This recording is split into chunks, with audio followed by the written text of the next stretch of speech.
to beautiful Paris. I am so thrilled to see all your faces as we venture into learning about the history, the present day life, and a very special community, Kehilat Gesher. So today we are all joined because Sandra Braun, I want to give her a huge shout out for coming to me and saying there is a very special community in Paris I would love to introduce our community to. And also, if they visit Paris, they know they have a community to go to. I was particularly interested to learn about this. We went to Morocco as a community a couple of years ago, and en route to Morocco, which also has a significant history with France, I stopped in Paris. And as I was roaming this beautiful city, one thing that always was in the back of my mind was the things we often hear in the media about anti-Semitism and how difficult it is for Jews. And I was so thrilled to hear from Sandra about this really wonderful community. As they say, if it doesn't bleed, it's not worth the read. So we don't hear about this as often. So why don't we go ahead and start? As I mentioned, Sandra, this community means so much to her, and I'm going to go ahead and turn it over her to now to sort of share how she connected to the community, why it means so much to her. So with that said, I'm going to go ahead and turn it over to you. Thank you, Leah, and Bienvenue à Paris. Did I say that right? So, well, let me tell you, Paris is next to Tel Aviv. Well, maybe even more than Tel Aviv. My favorite city in the world. And it's my favorite city to travel to, not just because they have great food and great wine and great architecture and great art, and just really everything about it is wonderful. The most wonderful thing about it is my dear friend Tina, who is here with us today, who went to Paris for a job. It was supposed to be temporary, and met a French man since she didn't come back. So we stayed friends, and she's my French connection. Wow, I didn't even realize I was going to say that. Oh my God. Okay, so one of the cool things about France is that there's Jewish people there, and I got to experience a Jewish community for Tina's daughter's bat mitzvah a couple of years ago. And I got to experience something that was very much like what I remember the library minyan being like years ago, when we were first, when we were making our own kiddushes and organizing things ourselves and setting things up. And I met the rabbi from the community, and she thought he was a really nice guy. And we got talking at the bat mitzvah party, and it turns out he went to rabbinical school with my neighbor, Gail Leibovitz, and he knows our rabbi, Joel Rembam. And it's like, it was Bashir. Like, Tina and I never knew that there was this other connection, and we were already so deeply connected as Jewish women. And so here we are in Paris together. I'm so excited to be here with you. So, allons-y.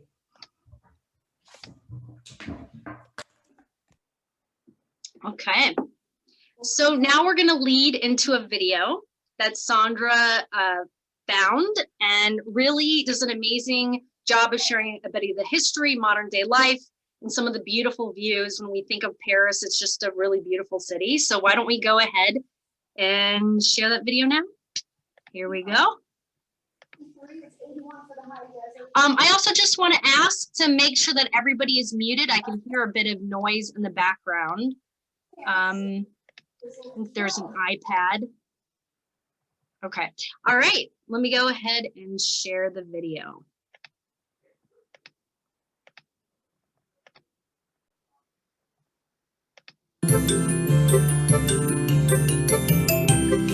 Here we are at the center, at the heart of the Jewish Marais, which is seen as the key Jewish place in Paris. When Jews were expelled from the city 600 years ago, it was here in the Marais district that they settled. The Marais was just outside the city wall at the time. You have a lot of Jews either coming from Alsace and Lorraine or coming from Eastern Europe. Walking in the Marais at the beginning of the 20th century, you would hear these people talking in French, talking in Yiddish, arguing to each other.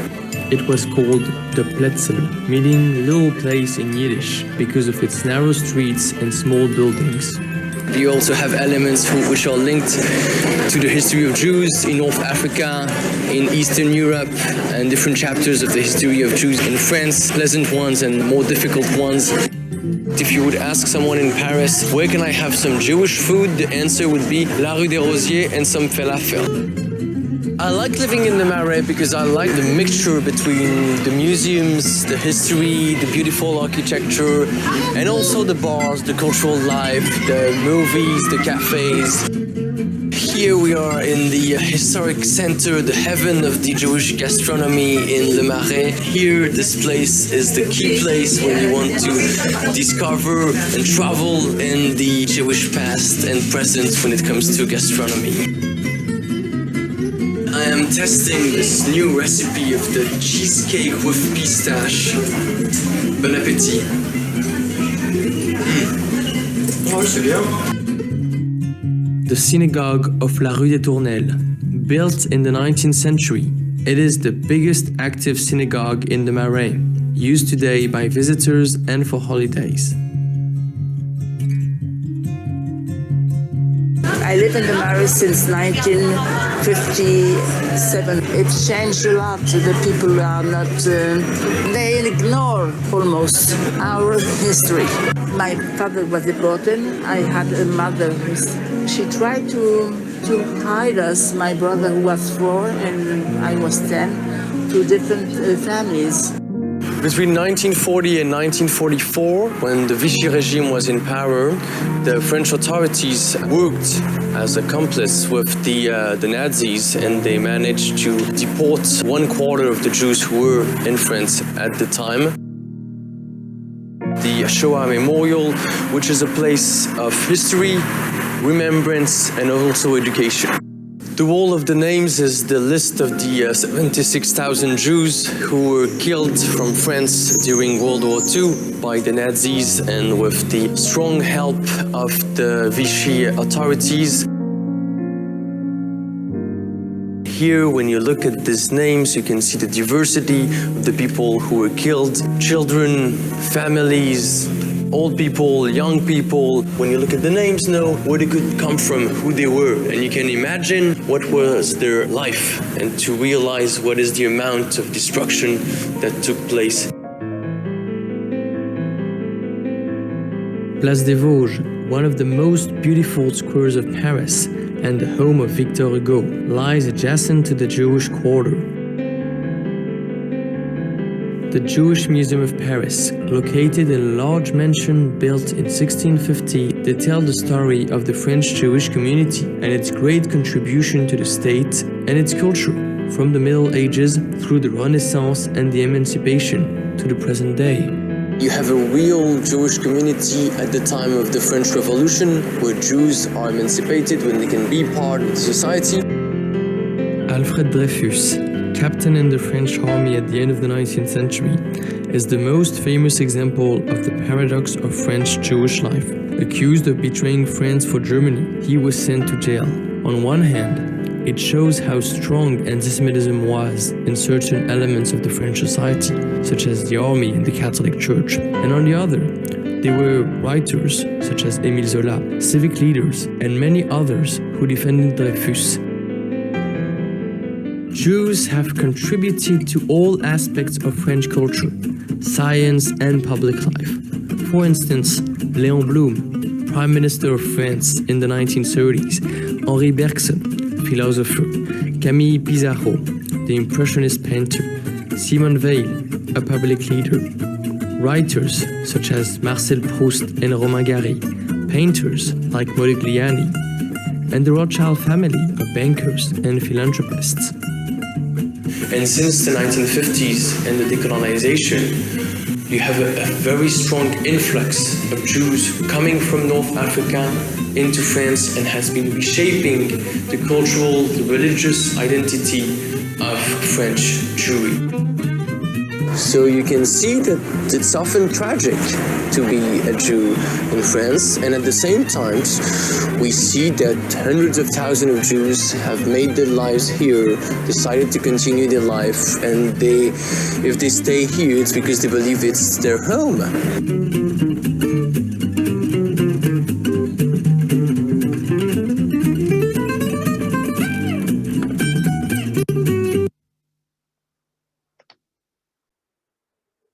Okay. So that is a bit of a window into the beautiful scene. Now I know, Sandra, before I make an introduction to the beloved Rabbi Tom Cohen of Kehilat Gesher, I know you just wanted to mention real quick the key. Well, I'll let you say it real quick. Go ahead. After shul at the morning of Ava's bat mitzvah, well, during shul and after shul of the day of Ava's bat mitzvah, we set up everything for the kiddush lunch, and the challah, the whole spread, the hummus, like all that stuff. But what was so unique and amazing about being in Paris for a bat mitzvah is they had quiche. So that's what I wanted to share. I forgot to mention that before. So quiche at your bat mitzvah lunch, all right? Or any lunch, any kiddush lunch for that matter. All right, back to you, Leah. That is definitely one of the first things Sandra mentioned to me. So if you want some delicious quiches, you know where to get it. All right, so I'm gonna go ahead and make my introduction. Rabbi Tom Cohen was born and raised near Portland, Oregon in the USA. During his studies at Portland State University, he became more and more interested in the religious philosophy and the question, what does it mean to be Jewish? He continued his undergraduate studies in Los Angeles, California at the University of Judaism, where he received his Bachelor's of Arts in Jewish Studies. With the encouragement of Rabbi Marshall Meyer and under the influence of Rabbi Elliot Dorff, I also know he has a connection to Rabbi Rembam, he decided to pursue the rabbinate.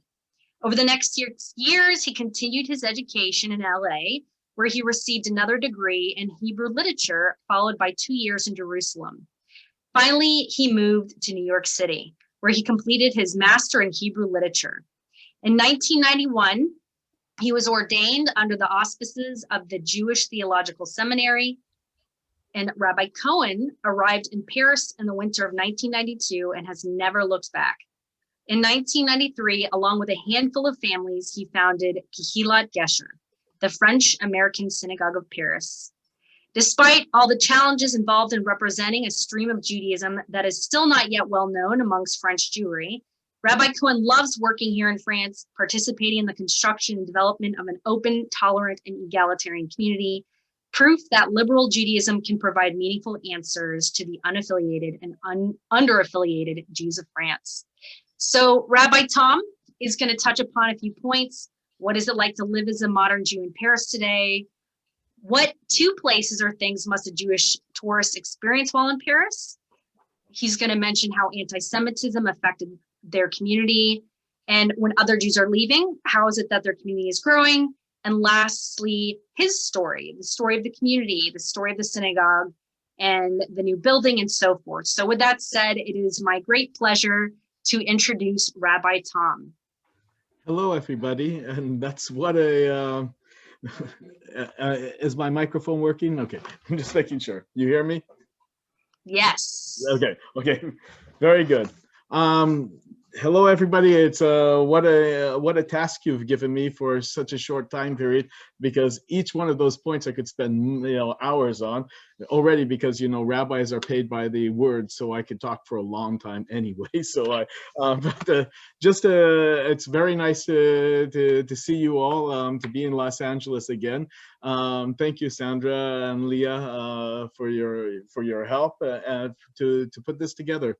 What can I tell you quickly about a modern Jew in Paris?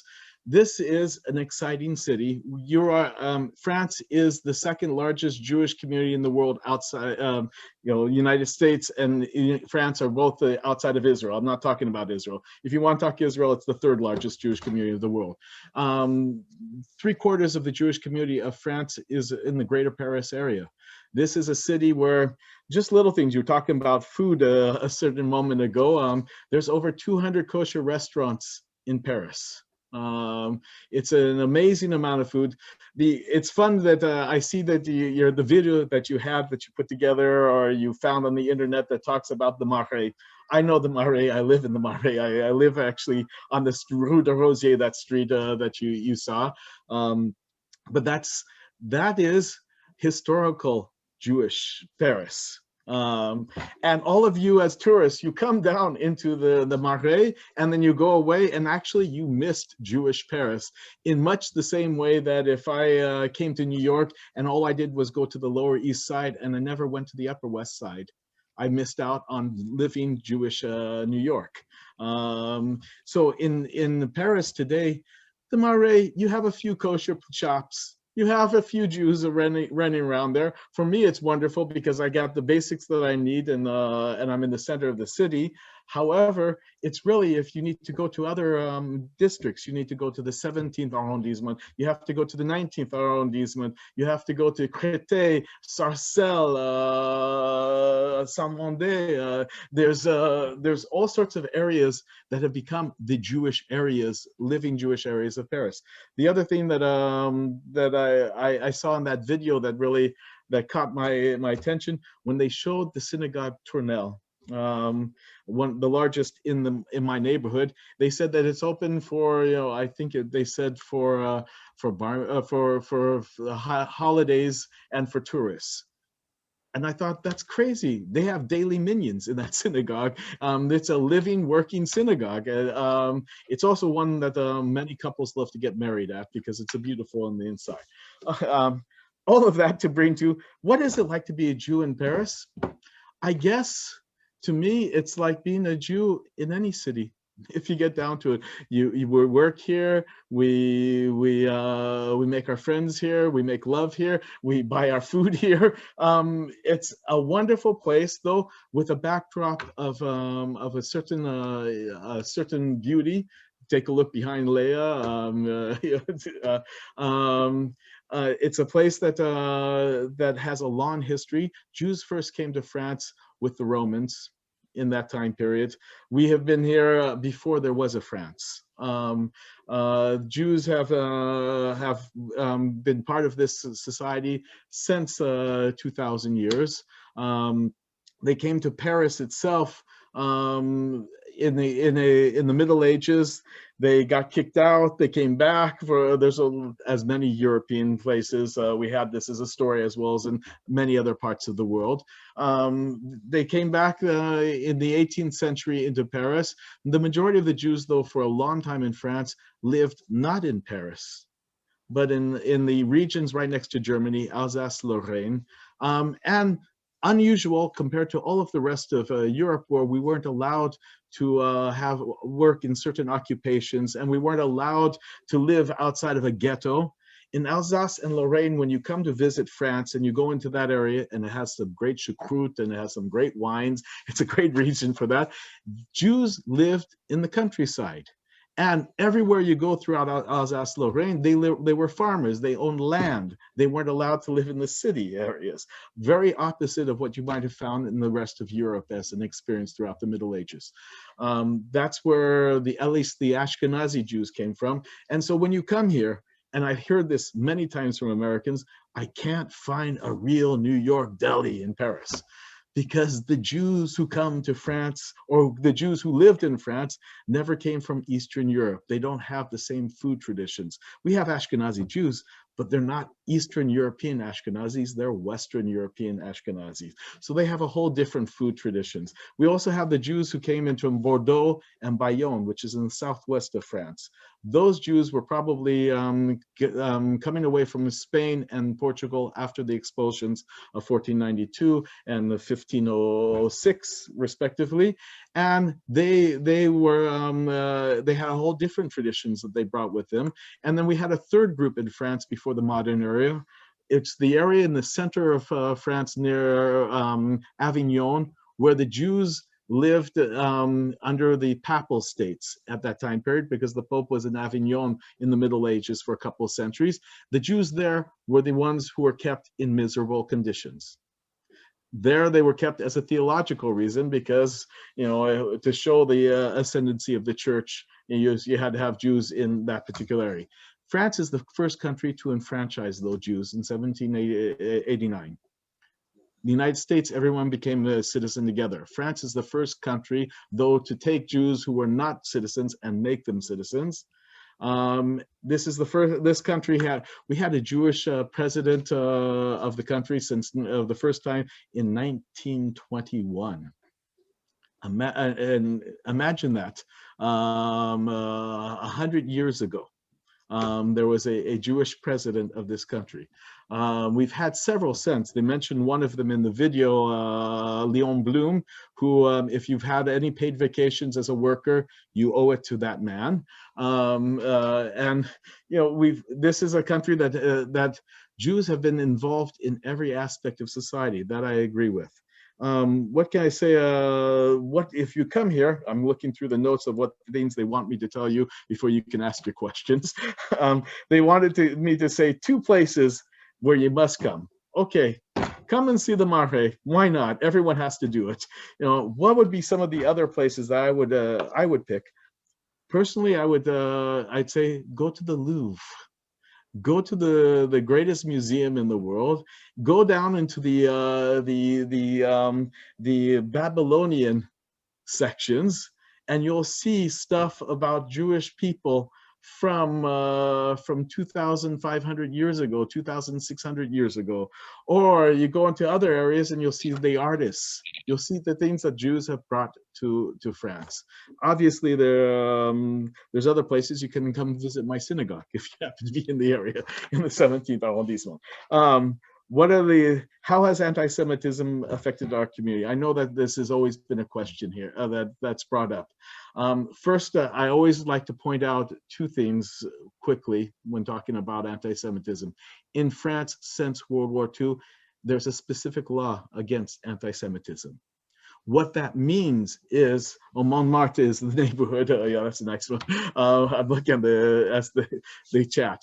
What that means to have a specific law is anything that happens in France, that if you have graffiti written on the wall, if you have people writing on tombstones, if you have somebody attacked, all of it has to be enumerated, checked by the police, and every year they give you the numbers. What is the rate of anti-Semitism in France?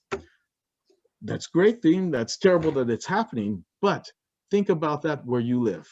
There is not one law against anti-Semitism in the United States. There are hate laws. There's degrading property laws. There's all sorts of different laws, and depending on state from state, you can't tell the exact numbers of what type of anti-Semitism is happening, because some of this stuff will be categorized by the police in a different category as just degradation of property as opposed to anti-Semitism, which would have to happen here. The ADL will try to do their best, but they're having to go through the police records and go through several different categories and note it. Here, it's just one area. So that's why it may seem like we're having a lot more anti-Semitism, but I question that.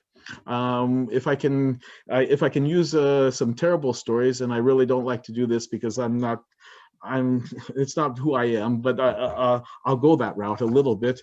I have 2 things I want to think about. I know about anti-Semitism in the sense that one of my members of my community was assassinated in the Brussels Museum attack. She had just left Paris, wanted to move to Brussels, to a quieter city. She was a woman of a certain age. She decided that she was going to volunteer to get new friends, and she happened to be that day in the attack, and she was one of the 4 victims of the terrorism. So when I'm saying this, I'm not looking from a very, I'm not saying from, how do you say, Pollyanny viewpoint of the world. But I do remember there was this one family in my community, an American who married a French woman, who they were blessed with twins. The mother of the grandmother, the paternal grandmother, flew in from the States. We did a baby namings. We called for girls. There were two little girls. We call it Brit Leda in Hebrew here, a welcoming of a girl ceremony.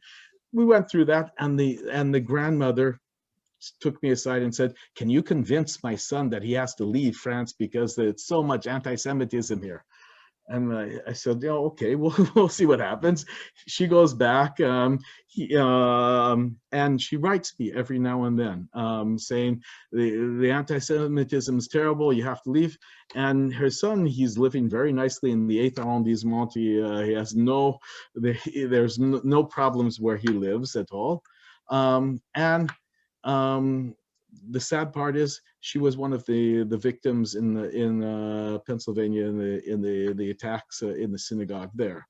So I just want to point out from the most horrible viewpoints that anti-Semitism is not in one area, but it's a problem we all have to face wherever we live. Now the question is, what do we do with that? No, I'll leave aside a little bit of the anti-Semitism, but there is anti-Semitism. Jews are leaving France, people ask me. It's true, but not always for anti-Semitic reasons. London became the 8th largest French city of France because all the young graduates coming out of universities, the ones who want to be entrepreneurs, who want to start up businesses, there is so much red tape here to start up a business. There is so much taxes that when you're a young guy or a young woman who has a great idea, you want to run with it. Where do you go? You can't do it in France. So economically you leave.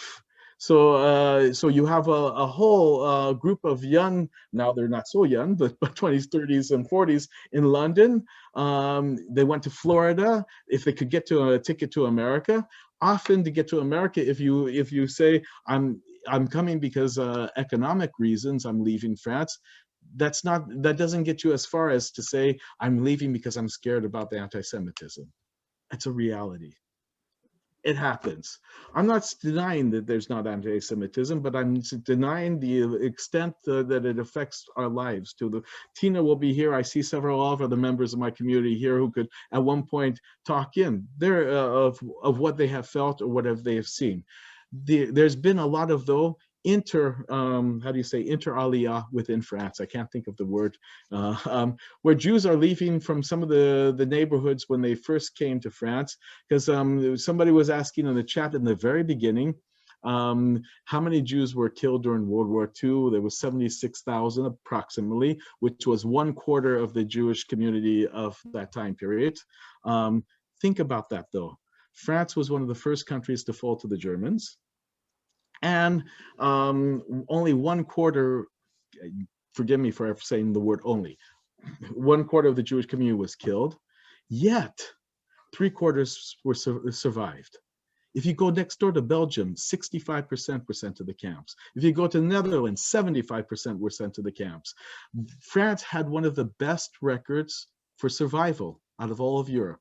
And the French army was, had more backup gears in their tanks than they had forward gears. This country fell very quickly. How did that happen? When the French government was rounding up Jews before the Germans asked them, it's because the French citizens were saving Jews. First question I asked my future in-laws, why did you stay? And they said, if it wasn't for their Catholic neighbors, they would not be alive. That's also part of France. It's part of every time I do a bar bat mitzvah, or now less so, but for the early years of my community, the memorial that you saw in that video, one of the things that people did at the end of the day, and you have the Shabbat services, they went down to the memorial with often the Catholic or Protestant family that saved Mammy or Pappy, and they go over to, there's a wall on the outside of the memorial that has the righteous non-Jews of France written on the wall, and they'll have pictures as they point to the name of so-and-so, this family that saved the grandma or grandpa, and that's why we have this bar bat mitzvah today, and they invite the descendants of that family, and they maintain the connections. Is interfaith marriage up? What's the, okay, I'm trying to read at the same time. Interfaith marriage, like the United States, it's about probably the same sort of figures. About 1 out of 2 marriages is interfaith marriages today in France. How can I say this? The challenge is liberal Judaism is very small. I represent and the non-Orthodox rabbis, and for when I say liberal, I say reform and conservative using American terms because they're not quite the same liberal as those two terms, but somewhat that. We represent maybe 5% of the Jewish community. So there was an official Judaism in France up until 1905 that's Orthodox, and that's still the reference Judaism for most Jews, even the synagogue I won't go to. And so most people who are having an interfaith marriage realize I can't even go talk to a rabbi. It's not even a question of whether a rabbi will do a wedding or not. The question even becomes, can I be part of a community? Because they know they're going to be thrown out by the Orthodox rabbi. At least the liberal rabbis, they can talk about it and figure out how do we bring Judaism into the family. Yes, Leah was going to say. So I just want to mention, we have about 10 more minutes until before the Q&A, but I'd love to just ask Tina to hop in real quick to share about her experience, and then if she could lead into introducing the community and turn it back over to Rabbi. Okay. So, Tina. It was funny. I wanted to add one thing about living here. Hang on, let's just switch to speak of you. I do not want to look at myself while I talk. All the things that are true that I find other places as well. I think that I don't want to harp on anti-Semitism, but one of the things that I originally, when I first came here, found anti-Semitic, that came from Semitic people. I wear a tiny little necklace with a little star. I mean, it couldn't be more discreet. And it is only in this country that I have had Muslims see it and go, oh, you're Jewish, which freaked me out. But that was in the beginning. But at the same time, it's only in this country that I find Muslims and people that I don't know will know when Jewish holidays are and wish me a meaningful fast. My neighbor upstairs is Muslim and wishes me good holidays. She's, you know, there was once she knew when it fell. I thought it was the next night. And so I find also when Americans come here, my father included, it's like, I don't want to take an Uber. The driver is an Arab. But while on the news, everybody hears about this awful, you know, conflict between these peoples, I find that the peoples themselves are perfectly fine and interact really, really nicely. You know, I just wish people on my Twitter feed who are celebrating it a meaningful fast, because Ramadan starts tomorrow. Anyway, so that was one thing. And then I also wanted to address the interfaith marriage thing, because I'm in one. And it was coming to this country that I found the Judaism that suits me. It was unusual that I also found this man who suits me, a non-Jew and a non-believer. And Rabbi Tom couldn't marry us. We came up with all these, we really investigated everything that we do, that even included flying in a rabbi from California. And I remember saying to my husband, we could do that, but we had to fly him in, and it had to be before Shabbat, and then we had to put him in a hotel. As my husband said, it would have been cheaper to have to fly in like Woody Allen to perform at the ceremony. But so what I found in our community was when I spoke to Rabbi Tom, he's like, well, you know, I can't marry you, but I want you guys to go off and answer all these questions. Things will come up between you that you didn't know were issues. And I'd certainly rather welcome a family than lose a member. And so my husband plops on his kippah and comes with for the children's education. He's a real non-believer, like really non-believer. But at one point I said, oh, I don't want to go to the Sunday thing for the little kids, Sunday fun day. And he said, well, then you're a complete hypocrite. You can't go when it's convenient. You go every month or you don't go at all. Anyway, all that to say, you know, within our community, there are people married to Jews and people not. And I don't know if everyone does this around the world, but Rabbi Tom, it always touches me during the High Holy Days where you ask the non-Jews to stand up. Is this something everyone does? No. You ask, yeah. So he asks all the non-Jews to stand up. We'll stand up like, oh my God, what are they going to do? Make us leave? And we all say a prayer. What do you want to explain what you do? I've always felt that the non-Jewish couples, members of my community, I realize that they have given up transmitting their own religious traditions to their children because they've invested in bringing up their children in Judaism. And I think as a community, it behooves us to thank them. And so I publicly thank them every year at Yom Kippur. And I say the priestly blessing, Yivarechecha Adonai v'yishmerecha. I'm a Kohen. It's, you know, it's sort of part of my family's tradition. But that being said, I think it's a moment that we should take a moment to realize what others have done as they could join us in this strange and long journey together. And so that's so if I talk about this.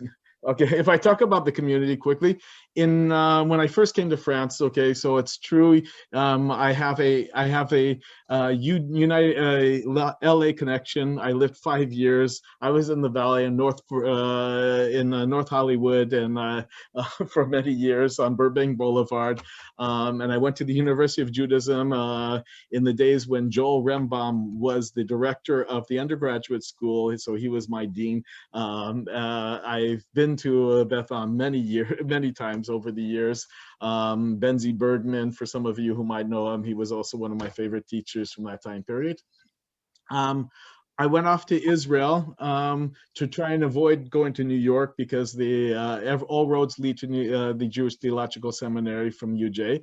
And if you're from Portland or Oak Grove, Oregon, you don't want to go to New York. So I stayed in Israel till they came to searching to take me away. And it was there that I met in one of my classes a French woman.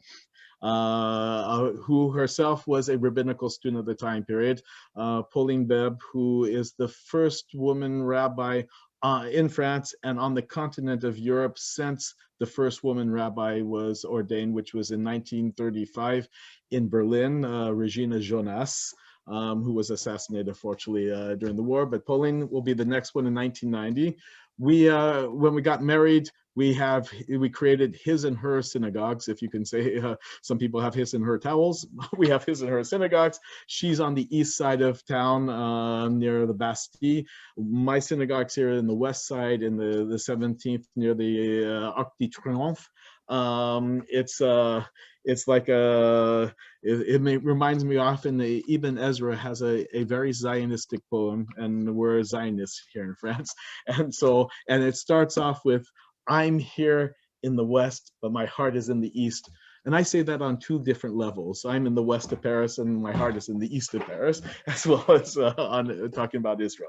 The community that I created, though, was created by about 4 or 5 families with me, tend to be American Jewish women who married French guys, some of them from North Africa, some of them originally Sephardi guys, some of them fallen Catholics. They wanted me to tell their kids why they should be Jewish. meet once every 2 months or something very light. Don't do too much Jewish service, but explain to our kids why they should be Jewish. I decided to take the challenge, and I decided instead to talk to the parents of why they should be Jewish, hoping that that will trickle down to their kids. They realized I was not the type of rabbi that they were fighting against in their memory. That started our community. Today, we're about 200 families. When Sandra was here for meeting with for Tina's daughter's bat mitzvah and so forth, we were basically in a little 32 square meter prayer room with about 60 people in it, and that was be our average all the time.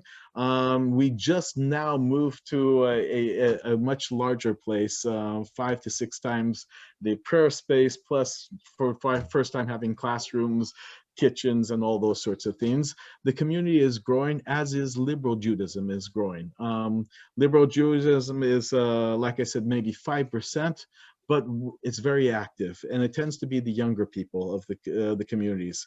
My wife, one of them, this little girl who's holding a Torah in the picture here is holding a Torah that was given to me by the rabbi who survived the camps. He was named for many years the rabbi of the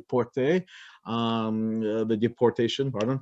And he said that the liberal Jews, reminded him of what what the consistoire, this Orthodox Judaism, was like before the war. He gave me the Sefer Torah, which is right in her hands. She's holding a 150-year-old Sefer Torah from Alsace. You could go on for other pictures. I don't know I forgot what it was. Study groups. We went to, this is an kosher Indian restaurant, meet one, Darjeeling. It's actually very good. And some people, they don't like too much of the spices, but some of the things we do is study together outside in kosher restaurants. If you could go on, I guess, other things. These are just some of the Purim pictures. Like I had to pull up something quickly. They want you can see some of somebody has a mask in the back. You already had an idea of what was going on. The Pope. Who was that woman in the middle of the room? Yes, in the middle of which room? Here, this one. One photo back. Who was the woman in the blonde wig? Oh, that's my rock and roll. That's me with my bass guitar. Yeah. Yeah, that was last year's poem. But to show some of the things that I've been doing, often in my work, I do a lot of outreach, interfaith outreach. You have, this is at the American Cathedral, and I'm with Shiites here, so with Sunnis, because it's very important today more than ever to reach out to others, so that they can see what are Jews and what our Jews are doing, as opposed to living in the unknown. That's something that's not happening as much in France, but we're working on. My wife, by the way, is in that last picture that you had. She's on the far left, the Rabbi Pauline Beb. We're surrounded by the very tall Muslim imams, and the head of the far right is the head of the Catholic Teaching College for France. Can go on. We created a summer camp, Mahanetzer, based upon, part of it was from Camp Ramah, Ojai, from my experiences there, and also from Ozrui, which is the oldest and largest of the Reform camps. Our camp is today has about 100. We had, not this last summer, but 2 summers ago, 160 kids. Who are coming from all sorts of liberal synagogues throughout France. And these, the pictures you're looking at, some of these people are going to be the future presidents of synagogues, rabbis, and leaders of tomorrow in these pictures. We created a rabbinical association. These are, at this point, when this picture was taken, these are all of the non-Orthodox rabbis of France. That's it. So I'm not sure if we were a minion. I think we are. Yes, we have a minion. Okay, we have a minion of rabbis. That is really where we're at. It's so very in the very beginning of our development. The Siddur that you have here is a copy, a front cover of the new prayer book for my community. which was I created with a wonderful member of my community.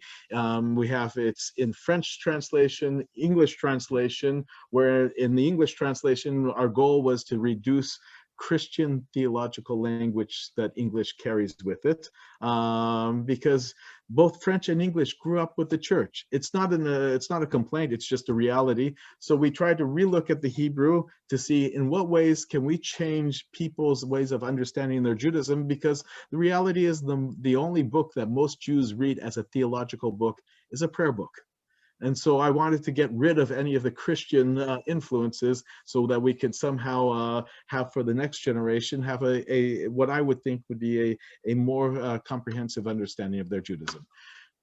One of the things that I always found interesting in France is it's very important on Thursday mornings, before the before your bar mitzvah on Shabbat, they have a ceremony which is called le pose de tefillin, putting on the tefillin for the first time. You have it's a regular Thursday morning weekday service, but the thing that I find very interesting is with the straps that you put on the tefillin on the child on a Thursday morning. For each time you do a tour around the arm of the child, you call up somebody else of the family, and they come up and they do one turn around the arm, and then they whisper into the child's ear some sort of blessings for his life ahead and so forth. So it's a very meaningful service. And then on top of that, they get to take pictures on Thursday mornings, because the rabbis are very much nice about being able to take pictures when they're not always nice about taking pictures on Shabbat. So here is the new place. The next one, I did the official, I guess, breaking down of the walls as we started the construction of a new synagogue in Paris. This is the area where it's going to be the new pulpit, showing off for the first time after we broke down the walls. This is already what the bima is looking like of the synagogue of Kilat Gesher, the new one. And looking towards it, it's using with modern day olive woods and olive fruit trees. And we have texts from the Psalms all around about that how you should serve God in joy. Because I think it's very important in our community that singing is a very important part of our experience of how do we express our spirituality. What else can I tell you besides the summer camps? Because besides taking care of youth, besides of worrying about a leadership, the last thing I think the most interesting, not the most interesting, one of the interesting things that we're doing, my wife and I and others, we have started a rabbinical school, because we don't have the resources, because we don't have any of the things that you need to do.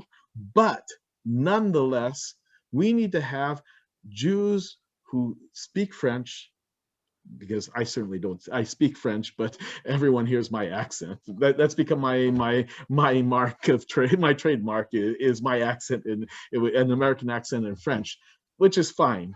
But we need people who grew up here, who understand the culture from A to Z, who will go off and study and be able to talk to the next generation of Jews. And so my wife and I created a rabbinical school where we're using professors here, we're teaching, but we're also bringing professors in through Zoom, the miracles of Zoom, from all over the world, including from Los Angeles. We have Tamara Ashkenazi from HUC, who's one of the top Bible scholars. We have professors from Israel, from London, and so forth. And our students will be going to the conservative yeshiva in their third year of their studies. And we'll hopefully we'll have our first students of our rabbinical school in another 5 years get the first ordinations. But even before that, we've had already convinced several students to go to Lielbeck College, which is the nearest rabbinical school to Paris that's non-Orthodox. And start this July 4th of all dates, we're going to have 2 French rabbinical students get ordained. Because of COVID and because of Brexit and all of the problems that's causing, the 2 French rabbinical students will be ordained here in Paris on links with a Zoom and so forth. I will be doing the ordination of one of them. My wife will be doing the ordination of the other person. And it's going to be the first time in 70 years a French liberal rabbi is ordained in Paris. Just to let you know, the community here is growing. There's challenges.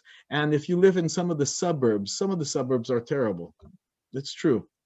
But some of the suburbs around where you live sometimes, East LA, is not always so nice either, right? So we have to figure out, how do we make the Judaism reach out to the next generation? And that's what we're trying to do. I guess and the last thing, if you're going to go to a restaurant, you go to either Le Gendre du Boucher or Barbèche or Le Fille du Boucher, and if you eat meat, and if you don't eat meat, then I can give you other restaurants that are, if you're vegetarian, there's some great restaurants that are kosher around Paris. Did I hit all of your talking points before you got to questions? You sure did. You sure did. Now, we're going to use the last 7 minutes. I have about 4 to 5 questions. Okay. What is the French government's response to young people leaving looking for opportunity elsewhere? I think they were using the ostrich effect of putting their heads in the sand for a long time. Some of the changes are going about is not because of the French government, but because of such as Brexit. You're seeing a large amount of French citizens coming back to France as a result, and many of them are starting to look towards my community because they discovered a different way of being Jewish while they were in England, and we tend to be closer to that image for them. But I think this is it's a real question of the brain drain that you see it in many countries. France also has that. Great. Is there currently a significant North African, Moroccan, Algerian Jewish community in France? Yes, because when we first talked about the 76,000 who were assassinated in the camps, that was at a time period when France had about 300,000 Jews in France, mainly Ashkenazi. After the war, so you're down to about, what, 225,000, you had another 400,000 or so coming from North Africa, some of it being from Algeria, which was considered France. It was not a colony, it was France. So they were French citizens who were being repatriated back to France. Tunisia was much more of a colony, and the protectorate was Morocco. The result is that pecking order is also felt amongst that community. The Algerian Jews, we are French. The others are, oh, you're just a colonialist or you're a protectorate. And so they treat each other in different ways, but the majority being from the Moroccan community. And today, 2/3 of the Jewish community, I would say, is Sephardi in nature. So I live in a Sephardi community. Okay, great. I know you're a Zionist community. Is there a Zionist movement or Zionist camps in France? You have all sorts of groups like the Shomer HaTzair, and some of those camps that you might know about. We have Artsenu as one of our political movements here in France. I guess it'd be the same as in the States. We have them. The difference is that our particular camp, is using a lot of the ways, the techniques, and the feeling of an American Jewish camp, regardless of conservative reform, etc., which is not necessarily the same as that I've seen in the French camps. We have our rabbis coming through. We have study. We have song. We have prayer. Great. And last question is, do any of the other liberal synagogues use your prayer book?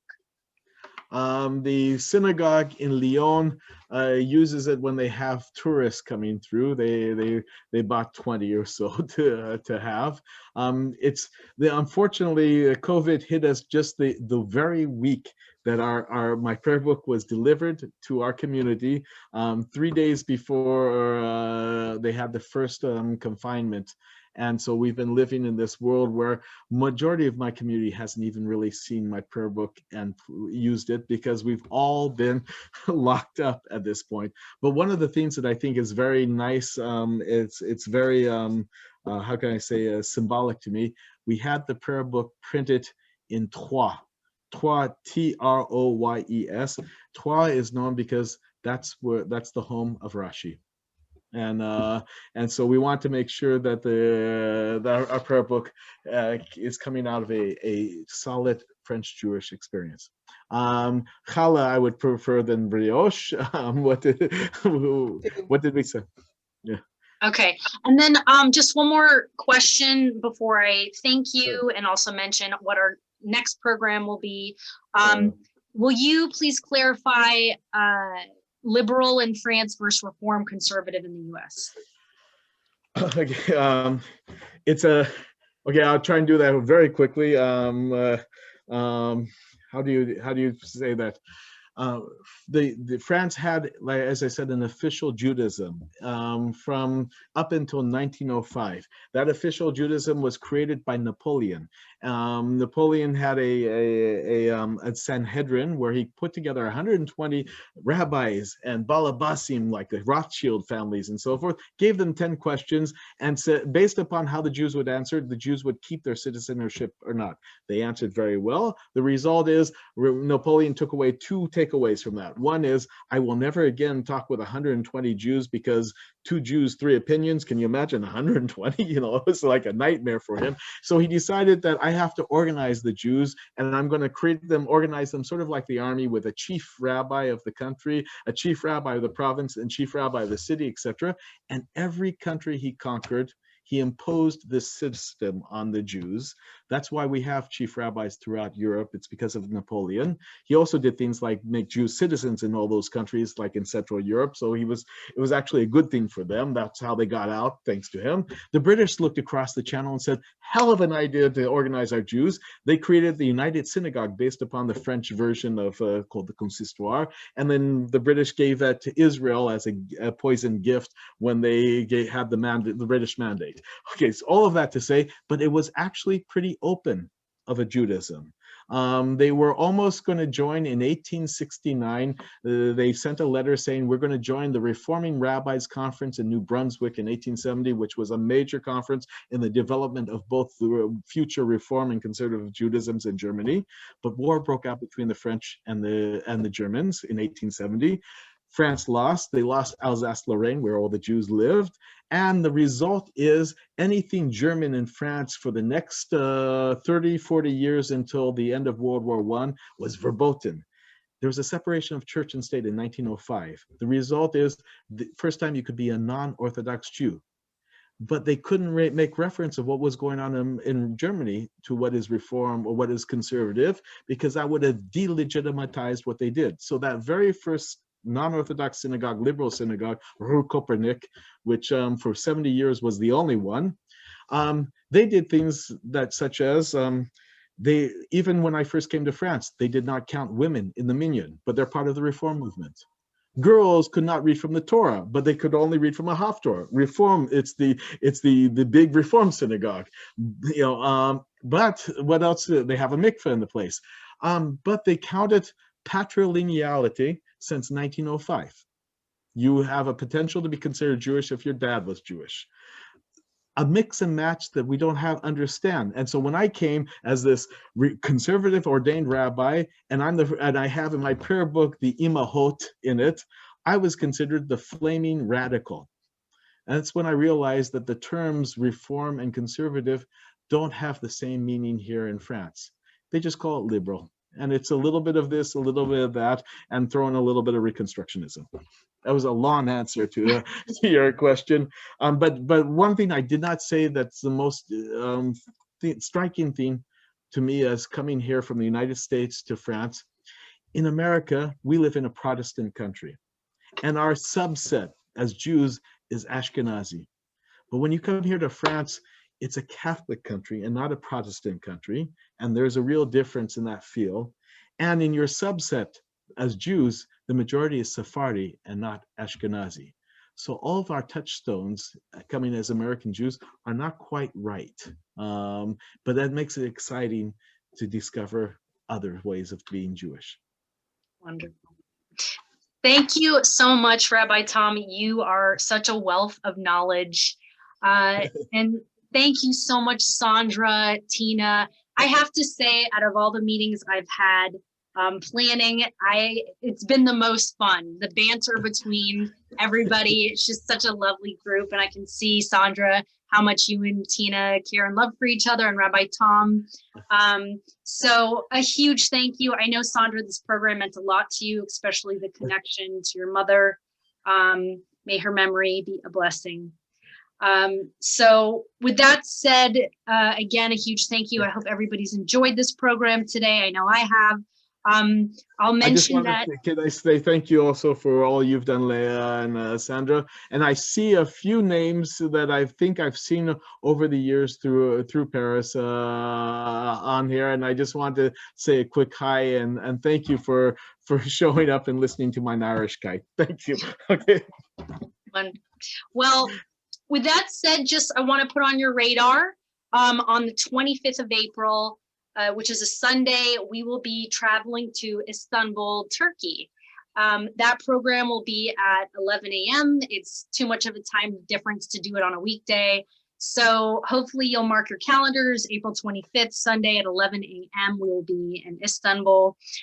With that said, a huge thank you. And how do you say a Parisian goodbye, wish you well? I mean, I'll leave it to you, Rabbi Tom, to do the closing. Lehitraot. Come visit us Shabbat or anytime you're in Paris. We love to show you around. Au revoir. Au revoir. Thanks for coming.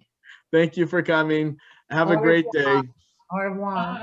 Nice to see you, Martin and Pascal. And join us in what we're doing. Help us.